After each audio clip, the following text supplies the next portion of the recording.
My name's Doc, and today John Draper will be speaking, but first we have a couple announcements you may find interesting. The lock-picking session, hands-on in area 8 of the second floor, will be running from 2 to 5 today. They're going to be 2 tracks. One's going to be for beginners, the other one will be for the more advanced techniques, and you are welcomed and encouraged to bring your own locks. The second announcement is Kevin Mitnick will be having a book signing at 1 p.m.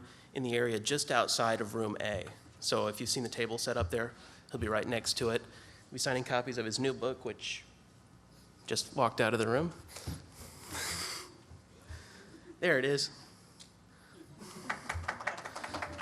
A hand for our lovely model, please.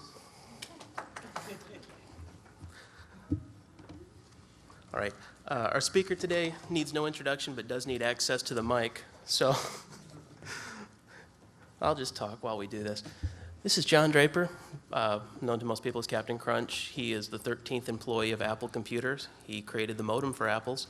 He's the one that discovered if you plug up a hole in a Captain Crunch whistle, it makes an interesting noise. And he's been at this forever. If you want to read more about his exploits, I recommend the 1971 issue of Esquire magazine. It's kind of hard to find. It seems to get stolen from libraries a lot. In other news, Congress just moved to block certain provisions. Well, you'll have to go to the elevator and see the CNN feed for that.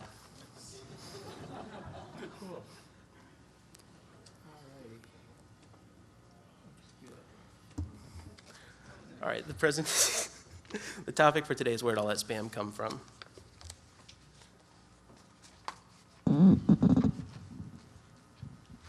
Hi, everybody. Okay, I'm ready. Just had to get everything hooked up here. They don't give you too much time between sessions. Where'd all that spam come from? Well, I'm going to talk a little bit about all this stuff. How many of you here really get a lot of spam? How many here would like to see spammers drawn and quartered and hung up on the Tower of London for 30 days and 30 nights? Okay. Well, you might be happy to know that over the last month, maybe year and a half, I've been one of the leading persons in the war against spam and spammers. And it all got started about 2.5 years ago when I had my own web hosting company, SpamCrunchers. And I basically offered email services and also web hosting services. And over the past 2 years, spammers found out about my server. And at the time, I was running Mac OS 9 with the EIMS mail server from Eudora. And that's not a very secure mail server, let me tell you. So spammers found out about it, and of course they spammed through my network, and I wound up on just about every black hole list you can imagine. So I pretty much gave up on using ShopIP for mail anymore, and a lot of my customers bailed off of ShopIP like rats leaving a sinking ship. So, in lieu of the fact that I've had the SpamCrunchers up for 15 years, and I've had about 150 emails in existence for 15 years, they've been collecting a lot of spam. They wound up on many CD-ROMs that spammers are selling. And, of course, my users never started using them anymore. So about a month ago, I took out that Apple and put in an OpenBSD box and a really robust server on a really fat pipe. And now I'm able to offer much better mail services. And one of the things that I've been doing is I've been basically studying spam. One of the things I wanted to talk about is early origin of spam. Back in the old days, were open gateways, lots of them, before 1995, and ISPs in spammer-friendly countries, China, Russia, Costa Rica, and Brazil. And then, of course, we've got spam proxies, which are, of course, not too often used. And the current origin of spam now is still offshore mail gateways, mostly in China. But 80% of it comes from infected hosts. That's right, people who do real stupid things like opening up attachments and they're getting themselves infected with a virus or a proxy, and that virus goes out there and phones home to a secret server. Secret server downloads a Trojan into the machine, And currently, right now, in the best estimate, I believe there's approximately 500,000 to 750,000 infected hosts out there on the internet. Well, these infected hosts, of course, are being controlled by a small group of people, mostly spam gangs operating out of Eastern Europe. I've tracked down quite a few myself, and through a number of, you might say, spam spies, I've been able to infiltrate into their system and learn a lot about how they all work. The favorite choice of spammers is what we call deferred hacking. Basically, this means writing an IRC bot, which can be executed from anybody joining a channel, and it basically tells it connects to another server, which is a master controller server. That master control server then communicates to a number of previously selected infected hosts.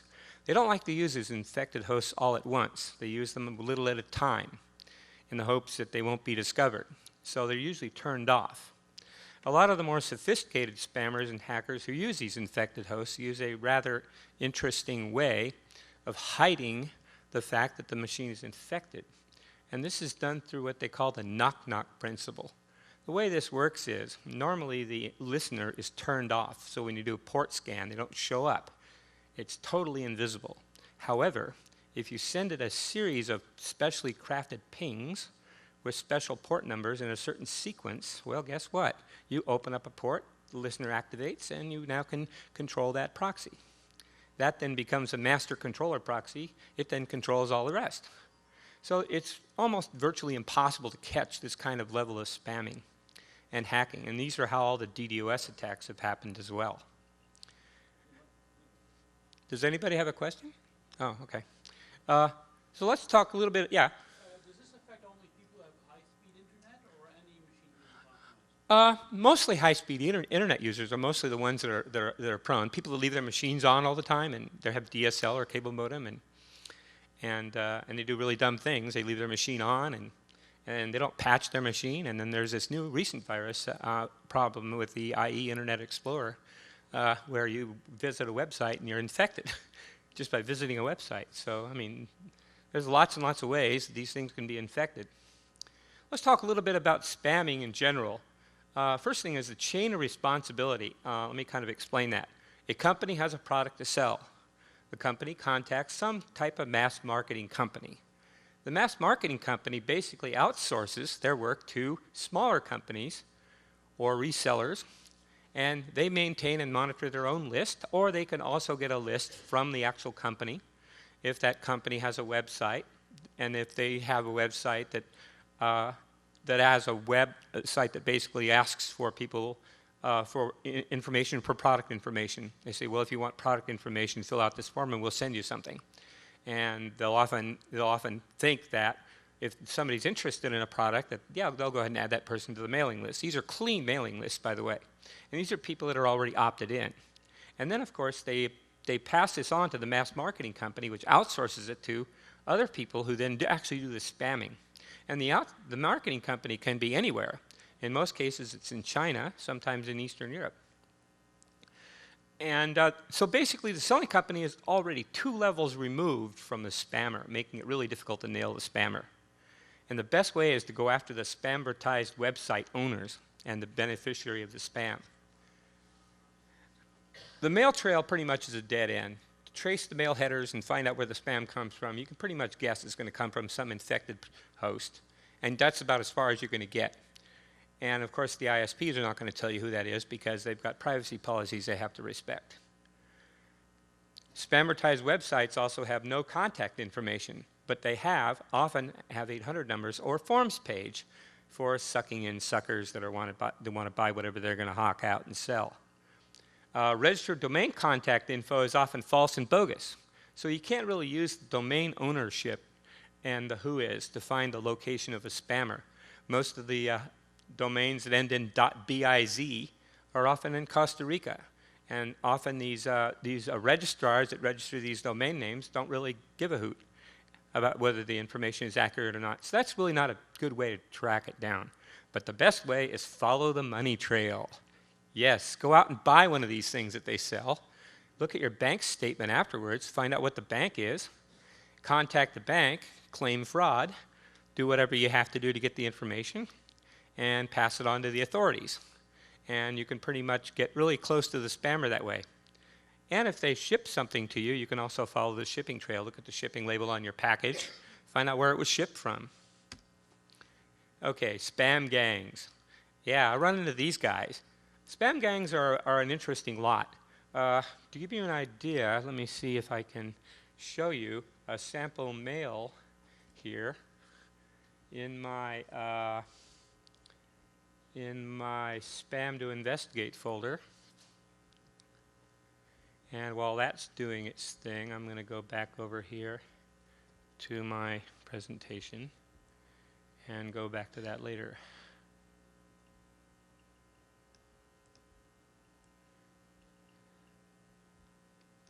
Spam gangs.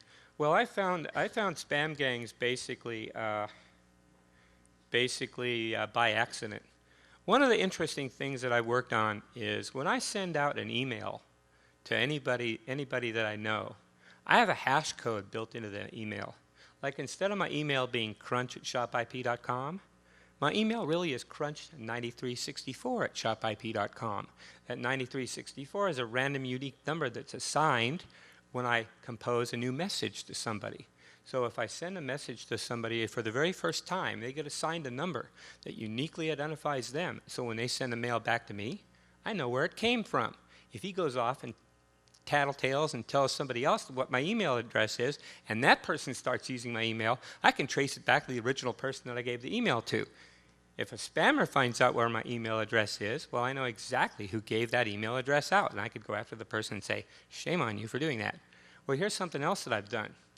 For a while, I've been opting out of spam just to see how effective it is. And, well, I found out some really interesting things.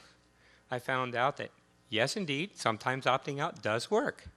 And on other times, when I opt out, all of a sudden, when I opt out, I take that hash code that's built into my email address, and I log it into a database. So now when I get email from a spammer, let's see if it's ready.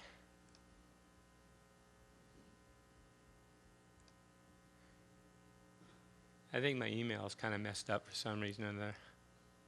Yeah, I won't worry about it right now. So when I actually send it to a spammer, the spammer goes ahead and gives out that email address with that funny looking code on it. And I was going to actually show you some sample emails from some spammers that I've gotten with this number on it. And it's not just one, it's 20 or 30. So I prove beyond a reasonable doubt that yes, indeed, spammers do sell your email address out. I can prove that. So reporting spam, yeah? I said shock, surprise. Yeah, well, we've all known that anyway, but I went out and proved it. Spam gangs. Okay, spam gangs are well funded, mostly in Eastern Europe, and they mostly are the ones that are cranking out the viruses and exploits. For instance, the Sobig virus was probably developed by a Russian hacker somewhere that was paid pretty high dollar from the Russian mafia, which often is used to fund spam operation, mostly for their porn sales. And what they do is they offer what they call bulletproof hosting. How many of you gotten an email message touting and claiming bulletproof hosting? Well, guess who's hosting your server? It won't be a regular server. It won't be sitting in some box on some co-location facility, I can assure you that. It'll probably be Aunt Jemima's computer that she happens to like to leave on with a screensaver, and it's her computer that's hosting all that spam mail. Or it could be the church group leader for all they know. But that's who's hosting most of the spam. I did this by actually tracing through a one particular one is called gordontower.com / something colon, and then it's 3116 or something like that. That's the port number that you specify. So it doesn't use port 80. It doesn't use any of these other ports. It uses an odd port number. And they've got a little web server running on their machine that they don't even know about, along with all the porn on their machine as well. And this was done through the use of infected hosts. And with the current job situation like in this country, with all the outsourcing going on and all these programmers out of work, somebody comes up to you and offers you $35,000 to write a virus, and you're about 4 months overdue in your rent or car payments, what are you going to do? Yes. Well, there are people, of course, that do have desperate needs, and no doubt they were often recruited to do these kinds of things. So we've done a lot of infiltration into these mailing lists. I have a lot of people in Russia that I know. I'm very familiar with Eastern Europe and Europe myself. I've traveled there many times. I know a lot of friends in Yugoslavia, Bulgaria, and Romania, and as well as Russia, and also Ukraine, and of course lots of German people too. So I'm very familiar with these people, and I can even read Russian, so I have no problem going into the Russian websites to learn what they're doing, what they're saying. And so this is sort of one of the things that I've done. Reporting spam. I highly encourage you to report spam. Only problem with reporting spam, it's very time consuming. There's several ways you can do it. You can do it the easy way, so signing up for SpamCop. It's a good way to do this. But again, it takes a lot of time to set that up and to report it. And you can get free reporting, or you can pay for the reporting. And it's about $1 a megabyte of spam. So if you want to report 15 megabytes of spam, it's going to cost you $15. So that's roughly what the SpamCop's prices are. The advantage of paying versus not paying is pretty simple. If you're not paying, SpamCop puts this thing called a nag screen up there. It's a built-in 15, 20-second delay. So it makes it very inconvenient when you really want to report a lot of spam. It's very time-consuming. The next thing, of course, is what you want to do reporting. And the reason why I want to do reporting is the fact that you can point out where these infected hosts are. They're actually telling you where they are. If you have a lot of spam sources, you can go and get exactly all these infected hosts. And of course, this is kind of neat. And if you don't have much to report, no problem. Just go into spam crunching. What we've done is we've been working on a very aggressive spam reporting. I have a patented system right now that takes an IP address of a mail and it returns back an email of the ISP where that mail came from. So in other words, if this mail came from Comcast.net or Comcast.com or whatever they're called, I take this IP and I have a way of taking that IP and converting it into an email address. And what I do is I have a very, very large collection of spam in an MBOX format. I'll show you some in just a minute. And this MBOX formatted spam will then allow you to send this to the spam reporter. The spam reporter does two things. It takes it and breaks it up into two different sections. The first section is spam that it can find the email address of from the IP address. And of course, there's always going to be some spam that you can't find the IP address of. So it breaks it up into bad spam and good spam. The bad spam generates a list of IP addresses. This list of IP addresses is then fed into another program.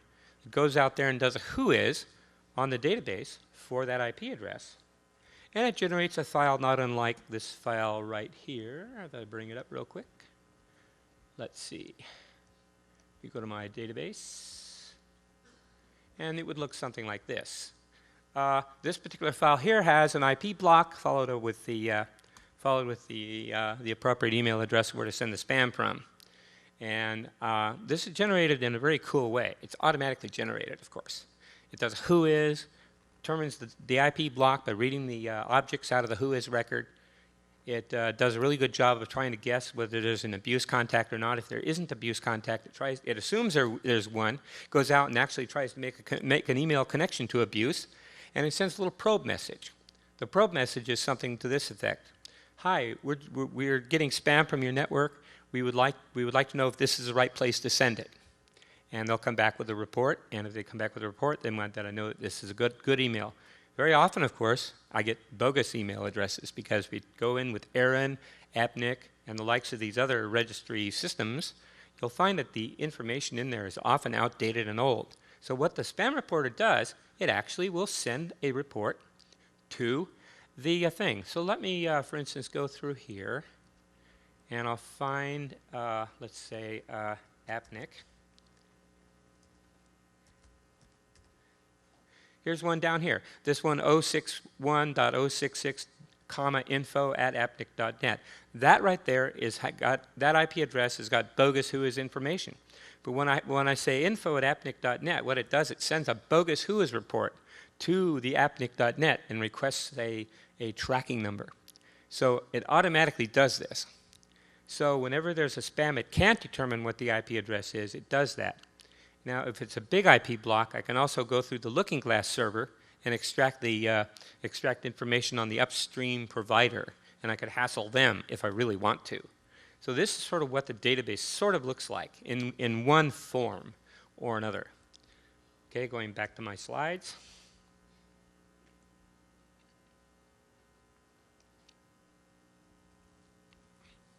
Very aggressive spam reporting. Well, the very aggressive spam reporting, in order to really do it right, you need a database of IP blocks versus abuse report emails, which I've just shown you. I can report up to 8,000 spams a day from our users with our service. It's a service that I offer for us, for our people on my network, and I automatically report spam. I run the report twice a day, so I do it in 2 blocks of about 4,000 spams each. It's resulted in the shutdown of approximately 150,000 infected hosts per month. Not too bad. So we are being a real thorn in the side of spammers, because it's causing them very severe headaches, and they're running out of these hosts very fast. How do I know this? I know this because I'm actually spying on the spammers' network by going into their chat channels and hearing what they have to say about it. The reports are sent within minutes of getting them. Our newer system, when we get it implemented, is going to be through an incoming filter. The way that works is, when spam comes in, if it's filtered to be spam, if the filter actually detects it, if it's indeed spam, and what it does, it immediately sends a report back within 30 seconds of getting the mail. So the ISP can get in real time an indication that this spammer is active. And ISPs that subscribe to our service can then shut down the infected host almost immediately. So we're getting almost real-time spam shutdowns of the system now. And so here's some nasty things you can do with the spammers. Okay, let's say you have a mortgage spammer, and he sends you an email address, and it's got a website. And you go to the website, and usually these mortgage spammers are the best ones to really pick on. They've got a forms page that requires you to send in your address, phone number, your email, and all that stuff. So you fill out the forms page. Some fields are required, others aren't. What I do is I take that forms page, the HTML of that forms page, and I copy that to my own server. Well, the action tag in a forms page contains the CGI calls which get called when you fill out that forms page. Instead of me putting in their CGI action form, I put my own CGI action form, and I add 2 buttons to the web page. One button is I can call it like multiple submissions or whatever it is. And then another button is just, I forget what the other button was, what I used it for. But when you click on that button, what happens is it doesn't go to their CGI, it goes to my CGI. My CGI then goes to the forms page, submits the forms page, but instead of it going to, so what I do is I take the action tag, and then I send the action tag through my server. So it makes it look like as if I'm actually going in, filling in that forms page, but this one does it automatically. And I've got a huge database of bogus email addresses and bogus addresses, and I could just swamp their server with thousands and thousands of reports per minute, and it can, and of course you've got to be careful. You don't want to do anything illegal, so you wouldn't want to do it too often. So I put a little delay in there, maybe 1 or 2 seconds. Well, suffice it to say that really got their attention. The next day, I got back an email message, because what I did was I actually was using my Honeypot email addresses. The Crunch 8263 at whatever, those email addresses were like my throwaway ones. So they were sending me back email addresses on these things saying, "Why are you doing this?" And I said, "Why are you spamming me?" So this works most of the time. However, it depends on how they've implemented their pages. Now they're getting a little wiser, And they're preventing you from doing that because what they do is they check the referrer, and if the referrer isn't the same as your original page submission, then they could probably block you. It depends on how they wrote the PHP code that did their web page. And so, and also what I do is I flood the mailing list with bogus email addresses and poison their list. And that's one of my favorite ones too. And I just do as much as I can to just give them as many email addresses that are perfectly valid email addresses. Oh, they won't bounce. When they send email, it'll show that it's indeed truly an email. I have a little auto replier on there that kind of sends something back saying, "Hi, how are you?" Something like that. And by the way, go out and find the Waz tomorrow if you see him around there and get some prank ideas from him. Trojans and viruses. Okay, these are the main tools that spammers and hackers use to send spam to you. Like I said earlier, they're virtually impossible to trace. They use deferred hacking, IRC bots, the knock-knock protocols, of course, and we've got good success in stopping them in real time, but only effective at a large ISP level. Here's how I do it. I take a Honeypot, and it's on an isolated network. I have some friends up in Twain Harte, which is in the Motherlode, which given me a beautiful, fantastic IP block that I can use for whatever I want to use it for. So what I have is I've got a Windows machine running VMware. It runs several operating systems on it at the same time. And one of them is Windows XP, another one is Windows 2K. And then I have another box, which is an OpenBSD box running all kinds of sniffers, port scanners, and hacker tools, and everything on it. And it's designed primarily to analyze the network. It's got protocol analyzers and stuff on it as well. So what we do is we take a Windows machine, we establish what is called a baseline. A baseline is an analysis of the machine before anything is ever attached to it. It's just an indication of all of the registries that are on it currently. It's a clean machine. It's just been created from a VMware original install of a Windows machine, and then we monitor the traffic on that without the actual virus running, and we get an idea of what kind of network traffic it generates. And it generates a little bit of network traffic, but not very much. After we've determined the baseline, we then take one of the infected PCs. I take one of my viruses, I've got a whole bunch of them, and I infect the machine with the virus. I run the sniffer, and I see what happens. And I log everything. I take every bit of traffic and just completely log it. It's in PCAP format, like most of the sniffers are. And then I have another program that goes through and analyzes this PCAP stuff, and analyzes it and determines what protocol it uses, extracts the protocol, and then after that, it then generates a snort rule for it. And then I test the snort rule for it by taking that PCAP data, feeding it back into the snort, and verify that it can detect it. And it can even detect the knock-knock protocol, because all we need to do is detect it. Who cares whether it's encrypted? We don't care about that. All I care about is, can I detect it? Yes or no? Is it there? Is it not there? That's all I care about. If it's there, the IDS sends a command to the firewall to block the port in real time, stopping the virus right in its tracks. The Crunchbox is really good for that, by the way. So a complete spam fighting toolkit includes a Unix box, a Windblows box, which is our sacrificial lamb, and the ability to read capture data and write snort rules for them.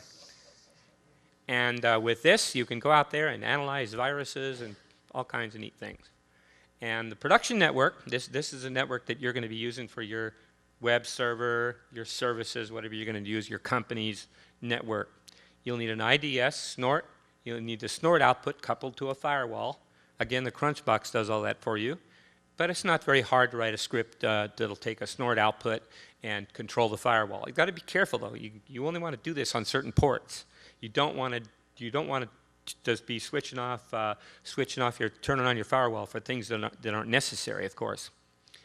And then at that point, it just simply drops packets going to and from the infected host using the port numbers used by the virus. Detects the knock-knock protocol as well, and the machine owner is not even aware this is happening. And the beauty of it is, the owner of the machine, it doesn't violate their privacy at all. It doesn't interfere with their service. It doesn't cut off their service. It just disables the virus in real time, which is really important, and that stops the worm in its tracks. We've had very good success with this technique. And one more last bit of thing I want to talk about is avoid being spammed. The thing you want to really have is you really want to have two email addresses. One, your private email address that you use for your close friends, associates, your business people, the people you work with in your work or whatever you're doing. And then have another email address. And it's not uncommon that you just have like a Hotmail email address or something like that. This is a throwaway email address. And you would use this for doing things like posting to Usenet, going up on mailing lists, filling out web forms pages, website contacts, and stuff like that. So you use your private email, of course, for close friends, and never give out your email to those you don't trust. It's another important thing. Okay, and I'll finish off with my contact information. This is how you can contact me. And if I'm running a little early on this, I can probably see if I can get this mail thing working and show you some real cool things. I need some time to just get this thing restarted. And in the meantime, I can answer any questions at this point. So if you have any questions, this is a good time to answer them or ask them. Excuse me, if I were a spammer and I were to send you a web form or something, why write it in PHP? Well, I'm just using that as an example. You could write it into whatever language you want. Doesn't matter. Well, if I were a spammer, I would do it in ASP.NET and obfuscate that so that you could easily view the source code for the attackers and to prevent myself from getting. Well, I'm sure some people do that, you know, but a lot of people don't. And it's those people don't that I can really have fun with.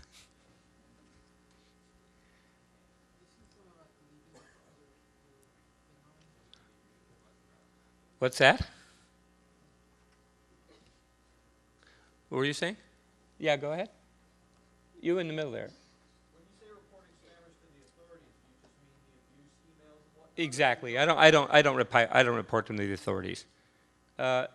Reporting spam to the authorities is a waste of time. I mean, for one thing, okay, even though my server had been attacked, I could easily substantiate more than $5,000 or $6,000 in losses.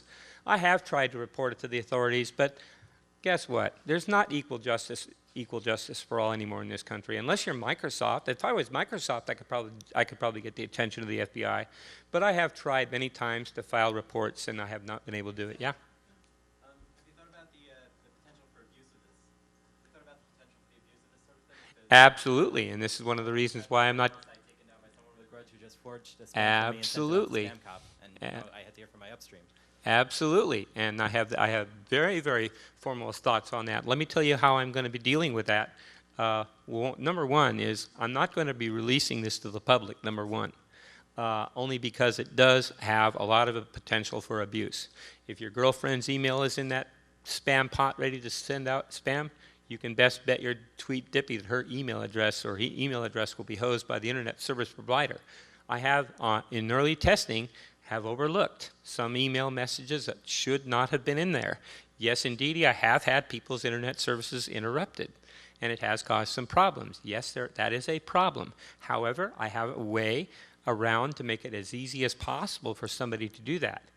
If and when I get around to putting a web-based interface on this and making it available to my SpamCrunchers users, I'm going to have a system set up so that when I view, I'm going to have what is called a viewing system that can view 50 messages at a time on one screen full. And you can just very quickly glance down through page 50 at a time, 50 at a time. It's pretty easy to visually spot HTML code because most of this stuff is HTML. So it's not too hard for me to just click on the checkbox of the ones I don't want to send. And only when I page through every single page of the spam pot that I'm going to send will it let the reporter actually do the reporting.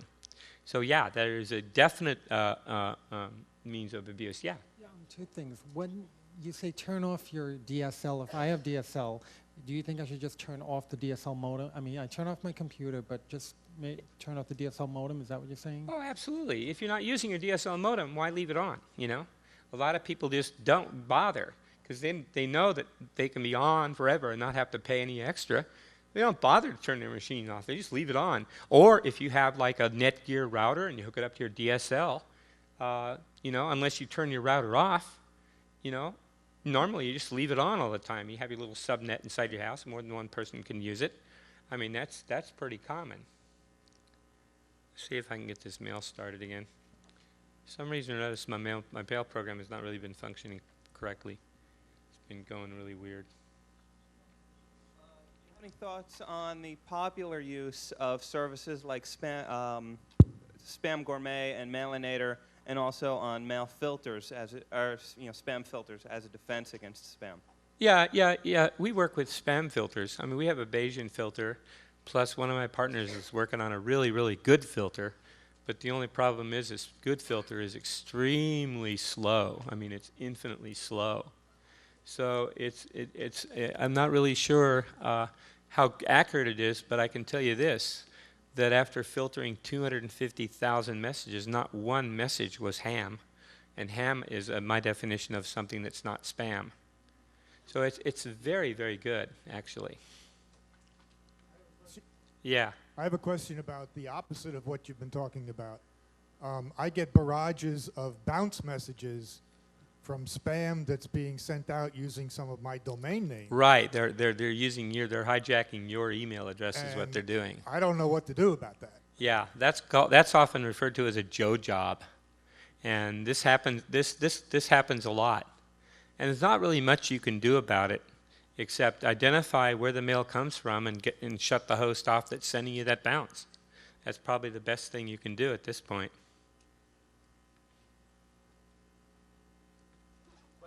Mm-hmm. Okay. I've been having a lot of problems with comment spam on my website, and I'm wondering if you can talk about the mechanisms behind that. And then there's generally an ISP or an IP address which goes along with, and I'm wondering if those are generally of any use. I notice they tend to be, the first couple digits are generally the same. What, comment spam? Comment What's spam that? on my blog. Like they'll post to my website. It's like, you have a great site. My name is Fentermine. Please visit my site. You know, so. Yeah, like yeah, I get a lot of that too.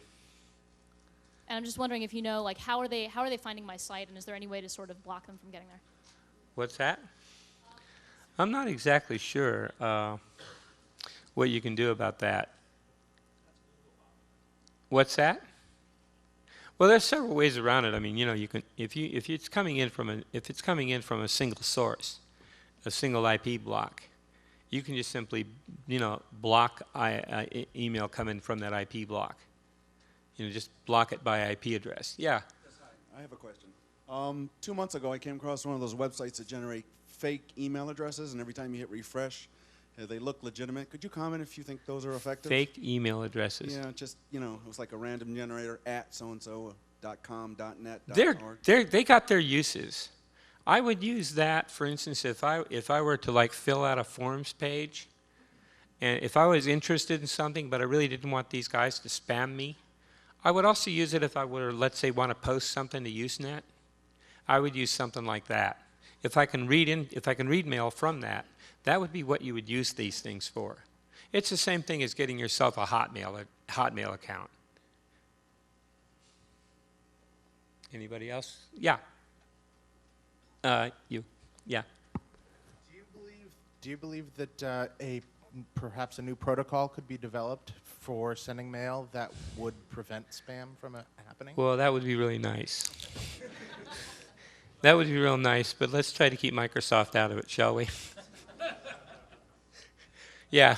You mentioned that it doesn't seem to be worthwhile reporting of the spam. Would that include even forwarding it to uce@ftc.gov? Or does that help them compile statistics to see That's who are the worst basically what it offenders? does, the latter. It helps them compile statistics. In fact, I gave a talk at the Nexpo Security Conference back last month, toward the end of last month, and I was on a panel with the FTC, and I met this person, Jonathan, and got all the inside scoop on how they do that. The best, my recollection, they're getting 350,000 spam submissions a day. What they do is they have a automatic system that tabulates this information and categorizes it in various different forms and ways, and collects all that information up and statistically analyzes it. And what they do is they pick just one or two of the really good likely ones that are easy for them to track down. They're not going to go after the ones that are hard to track down. They're not going to go after the ones that are sending their spam through infected hosts. But they are going to go through ones that are sending spam through perhaps proxies that they can somehow get contact information for. or if it's a spamvertised website, they can probably get information from the domain name, and that's possible too. What's the deal with that? Well, again, they're coming from infected hosts, so I don't bother to trace them. What they're trying to do is they don't care whether or not they're advertising anything. What they're trying to do is they're trying to throw off the spam filters. See, they'll send out a bunch of gibberish, knowing that it's not really going to do any good, except for one thing. It throws off the filters. So it's going to open up the filters to let more spam through when they send subsequent spams down through their system. So it just kind of opens up their system a little bit better. I have it. Yeah? To report it to the Internet Fraud Division of the FBI? I once got rid of a spammer by doing that. Instead of that other Well, that's government all agency fine. that someone That's else real was. fine if you can do that, you know. That's really cool. Have you ever tried reporting it to Yes, I did. I've got quite a few submissions already pending, and they've just been ignoring me. Remember that I am John T. Draper. I'm not very rich. I'm running a very small SpamCrunchers web hosting and email service, and I'm barely making a couple $100 a month off of it, if that. However, if I'm Microsoft making millions and millions of dollars, then, and I complain to the FBI is going to listen to me because I'm a big corporation. Like I said, there's not much equal justice for all anymore in this country. Yeah. Yeah, but how are you going to just get rid of? Nobody can just get rid of all the spam in the whole internet system. I mean, the internet system's so big. It's just how You just can't really get rid of it all. The best thing you can do is use technical means to make it as expensive and as hard as possible for spammers to spam, in the hopes of discouraging them, and I seem to be doing a reasonably good job of that, actually, according to the reports I've been getting from my spam spies. Yeah.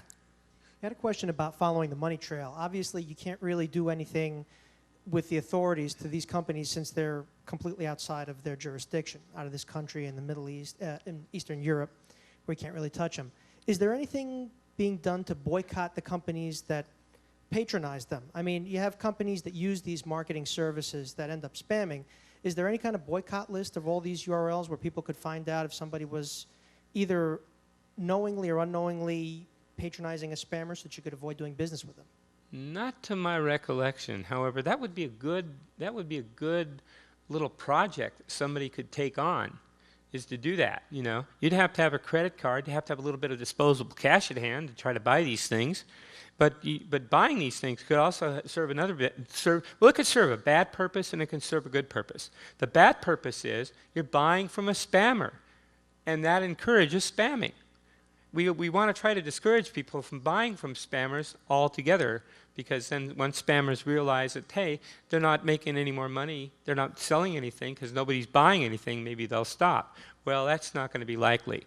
On the other hand, if you have disposable cash on hand and really want to go after these people, that's the best way to do it.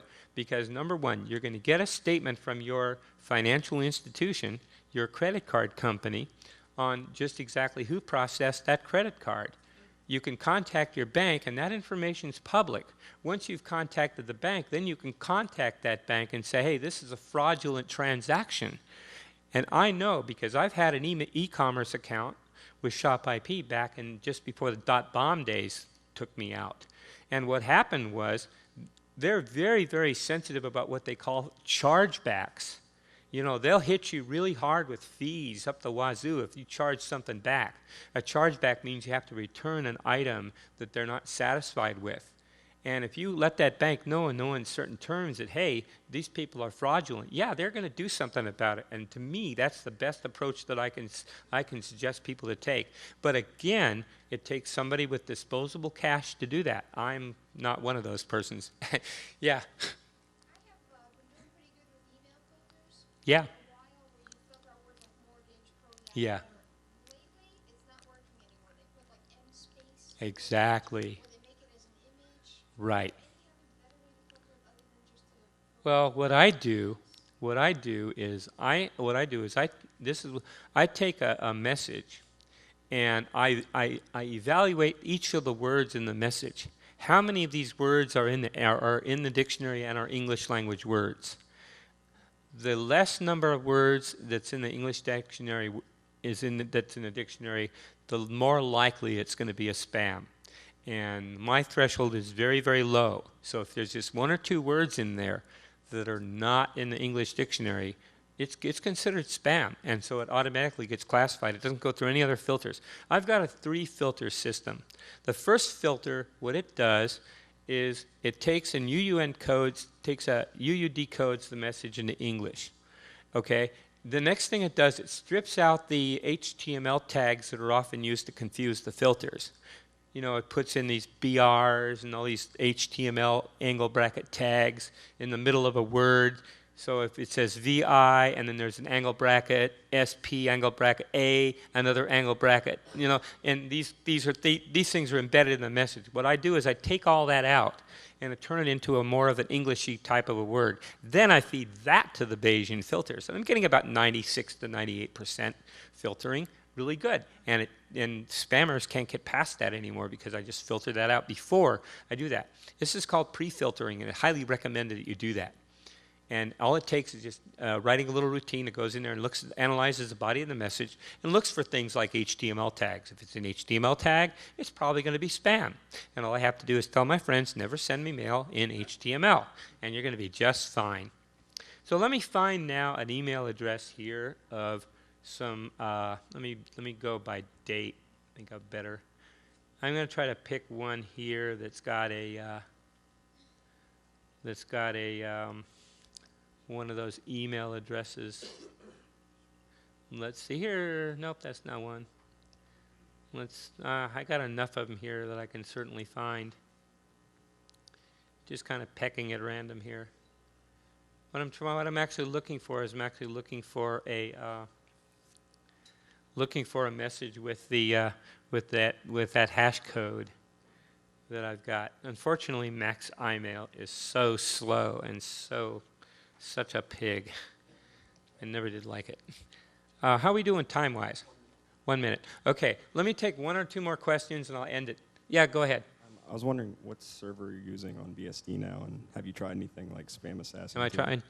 Actually, I'm using the Bayesian filtering. I'm writing my own code, and the servers I use is most often OpenBSD.